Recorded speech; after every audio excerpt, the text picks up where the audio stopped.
stop what you're doing and hit the subscribe button. Okay, I am very excited to finally bring this deck here. Now, I am going to be featuring this on the Magic Live series, so if you're not familiar with that, it's just a series where I record myself playing in tournaments, and I did recently play this exact list at a Legacy tournament in Nixon, Missouri, called the Legacy Showdown. It's a Showdown series, and their very first one was featuring Legacy, because, let's be honest, everyone likes Legacy. Even the people that don't, they like Legacy. Now, if it's not obvious just by looking at it, this is Blue-White Miracles, but the specifically unique thing about this is that there are no reserved list cards.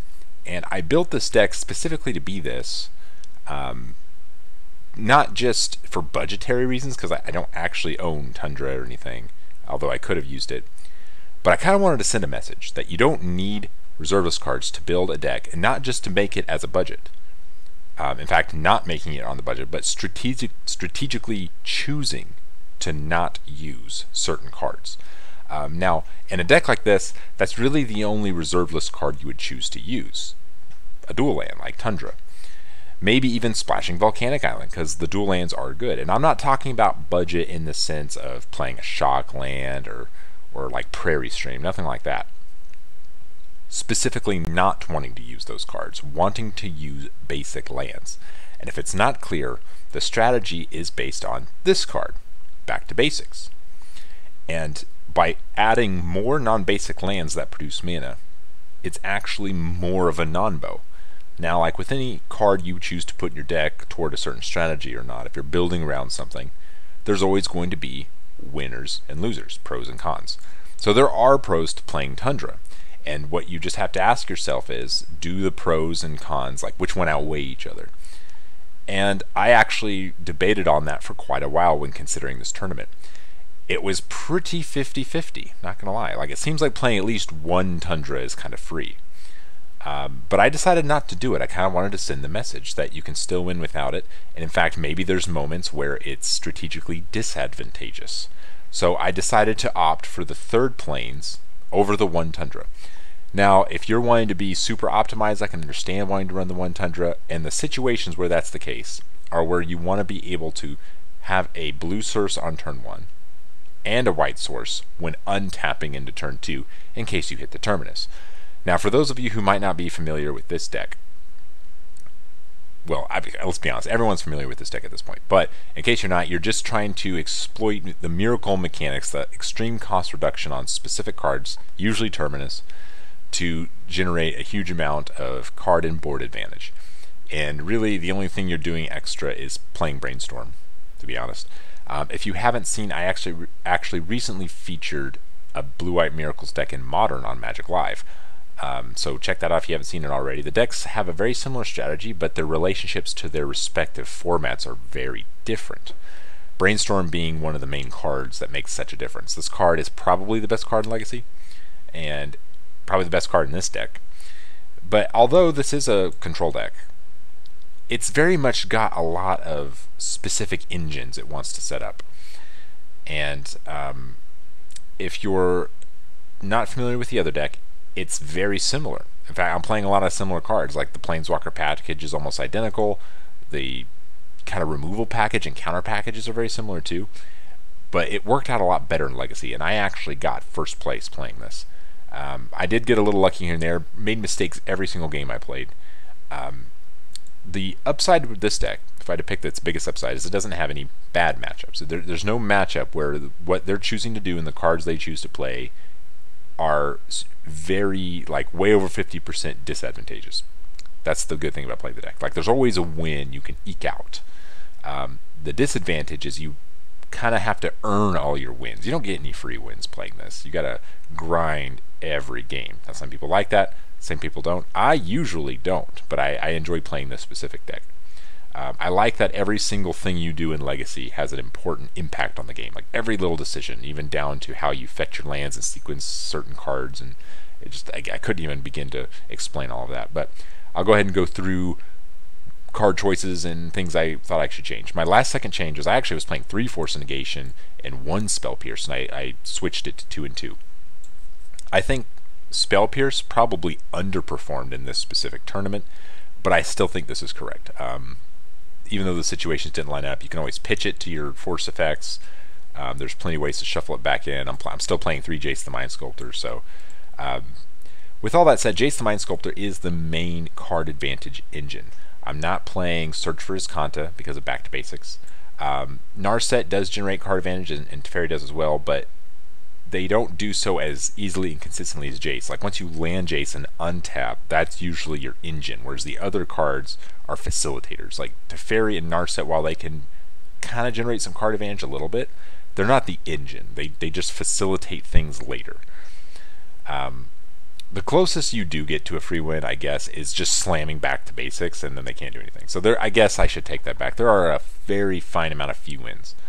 But what makes this deck much more realistic to play, because you could always play Back to Basics with a lot of basic lands, is Prismatic Vista. Now that we have Prismatic Vista, we have effectively 8 copies of Flooded Strand. So when this card was printed, I was like, yes, this is the deck I want to make.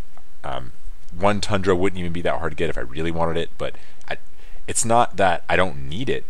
There are many contexts where it's a bit of a non-bow, like having that extra land in play that doesn't have utility and just doesn't untap can be negative toward my game strategy.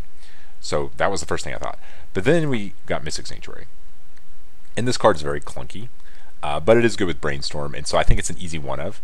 And this is an example where maybe 1 Tundra is good because it's an extra island, but you are going to have at least one non-basic land that produces mana, like this one. And I also really like Geier Sanitarium. Now, you by no means have to play this card, but I'll explain. If you haven't seen the other video, I'll explain why I choose to play it. But the removal package is pretty straightforward. You get your Terminus, your source to Plowshares. I think 1 Council's Judgment in the 75 is fine. Some people play an extra one on the sideboard, but mine got full pretty fast. Brainstorm and Ponder are very standard. These are your cantrips, card selection cantrip cards. I already said cantrip, but they're the best ones available. Preordained is very good, but I chose to play Portent because of the miracle mechanic. Now, Portent is not super great on its own, but the fact that it has a delayed draw, being the sort of old school cantrip templates, has a little bit of synergy with Terminus, and if you're casting on turn 1, setting up your lands or whatever you need, the delayed draw isn't super important. So I like it as a 2 of. It can come out a lot. It's like an easy package to bring out with sideboard cards, so that's something I like. And other than that, I think the rest of the deck is very straightforward. Now, instead of playing Counterbalance, a bunch of predicts, I just have the one, and with the Frantic Inventory, which was accumulated knowledge, instead of playing those as card advantage, I'm playing Narset. Narset's kind of taking that slot. Or I think some control lists were playing Search for Kanta, which is a very good card. Even Andrew Cuneo played that with his Back to Basics, because you're only really slamming Back to Basics when it's giving you a huge mana advantage. And that's one of the arguments for playing a couple of dual lands, even splashing red with Volcanic Island. And the only real reason, I shouldn't say the only real reason, Volcanic Island and splashing red, or even just having red as your extra color, there's a lot of strength to that. Like you get Pyroblast, red elemental blast, so you get the red cards. Those are some of the best answers against blue decks. But now you have Prismatic Ending, so that's just, that card changes the equation completely. But if you're looking to play blue-white, I think Back to Basics is extra strong in this deck. It's main deckable, so I'm playing the 2 full copies main deck, and Narset kind of replaced those other card advantage slots. It does effectively draw you 2 cards, but it's not just card draw, like it's actual filter. And if they're playing their own effects like this, sometimes it's this card, but usually it's that Hull Breacher. It doesn't actually draw a card. So this putting cards in your hand is pretty powerful. But the fact that it stops card draw, like these 2 cards, Ponder and Brainstorm, see a bunch of play. And Narset just stops all that. So that's one of the reasons I like it. But more importantly, Geier Sanitarium, if you have a Narset in play, on their turn, you're just making them discard a card. So that's pretty cool. Now, originally I put it in the deck as a way to sort of draw a card on their turn, trigger Miracle, and so it does a little bit of synergy there. But the synergy with Narset's also very strong, and discarding a card isn't always bad, and sometimes it's actually good when you want to set up a Mystic Sanctuary. I've had situations where this was in Modern more so, where I discarded my Terminus before I had time to, I didn't find a Brainstorm, so I had to discard my Terminus, fetched Mystic Sanctuary, put it on top, Terminus. Like, that's actually pretty sweet, because that Terminus was just sitting pretty dead in my hand. You're not very often, not never, but not very often, casting Terminus for 6 mana. Also, Entreat the Angels, I've had that happen too. So, those are important things. Now, the Teferi soft lock is cute. Sometimes it's good enough to win the game. But if you have Narset. But if you have Teferi in play, also, the team, it is a hard lock. So if you dealt with everything on the board, you set up Teferi, Narset, Geier, Sanitarium, you've run them out of cards, so they're top decking. Maybe you're low on cards too, but you're like, draw step, activate Geier Reach. You discard a card, I draw a discard a card. They can't cast anything in response, and this is assuming they have nothing else in play to do anything with. Very good hard lockout, and it's just game over. I am still playing Snapcaster Mage because it's probably the strongest creature ever printed, but I am only playing 2 because it's a little bit of a nombo with an Narset. That's about it for the main board. I do have 2 extra blue fetch lands just to find Mystic Sanctuary, but that also makes Tundra a little better, so I understand those people saying play Tundra. That's totally legitimate. Now my sideboard plan is very unique to me. There's a lot of cards that you're kind of used to seeing, but there's a few things I really like. One is I'm a huge fan of Elspeth, Sun's Nemesis. There's even arguments to playing this main board. I choose not to play it main board. My main board victory of choice is Entreat the Angels, but honestly, this card, I bring it in a lot. It's only designed to come in against like a sort of fair deck, but there's a lot of those. I played against a lot of those, like, you know, Death and Taxes, Mirror Matches, Delver, plenty of those, and this feels a lot like Euro. It doesn't draw cards like Euro. It's not actually as powerful as Euro, you know, cost effectiveness and stuff, but it just keeps coming back. So this card is just amazing. I really like Court of Grace. It feels like the, I guess you could call it the white Bitter Blossom. 4 mana is a lot, but like if you can slam this and you're not just dead, this card's quite sweet. It actually does draw you cards, and I did lay in this a few games, and those games were so complex. I actually missed my Monarch trigger a lot because I don't play with this effect very much. And a Palace Jailer. This isn't new. A lot of decks play this. It's just a good fair card. It kills their creature, it puts something on the board, and it starts drawing you cards. So I like those as my one-ofs, and then everything else is two-of. Even though these are technically one-ofs, they're the same card. You play them split because there's not really a reason not to. There's no Monastery Mentors to need to cast it with no target, and having different names can only help you and not hurt you.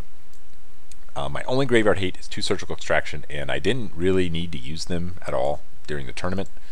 I didn't need them in terms of graveyard. I did surgically extract a food chain to take out win conditions.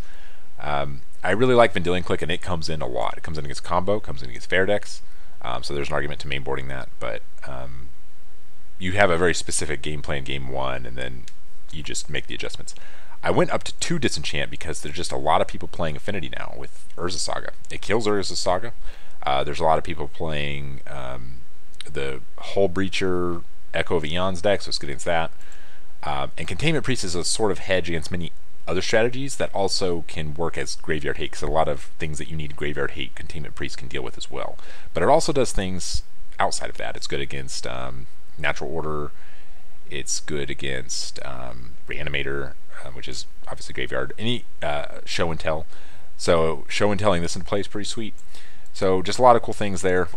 But I would really recommend this deck. It's very affordable. The most expensive card that you would need that's not like kind of already modern playable is Force of Will. Deck's very strong. I really recommend it. I will be putting up the Magic Live videos eventually. I've been behind on production. But if for some reason you're at this point in the video and you haven't already, hit the subscribe button. Seriously,